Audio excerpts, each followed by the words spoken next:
Вештачката акумулација во Прилеп го исполни својот максимум од 6 милиони 30 илјади кубни метри вода, но сепак ова езеро е премало за да ги покрие реалните потреби на земјоделците.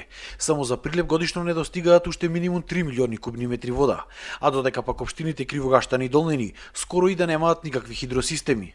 Ако имаме наводнување, значи приносите ќе бидат, ако не 50, уште 30% фазла.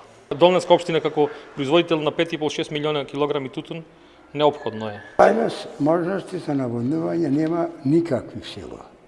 Природно, ако заврни, ќе заврни. Ако не, суша ќе биде голема. Ова лично кај нас сушата не скина на нула не дотера. Земјоделците велат дека доста е во 21. век да чекаат да заврне па да имаат род. Бараат државата подитно да започне со изградба на повеќе вештачки акумулации. Кај нас моментално нема наводнување, значи никакво. А би требало да има за добар квалитет или нешто тamo.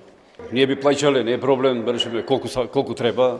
Како што е пример езерото Прилеп што има наводнување, му е многу полесно за наводнувањето и поисплатливо. За разлика од лани кога имаше рестрикции, годинава од поддржницата Прилепско поле велат дека не очекуваат поголеми проблеми. Поддржница Прилепско поле уште од месец февруари започна со склучување на договори за наводнување.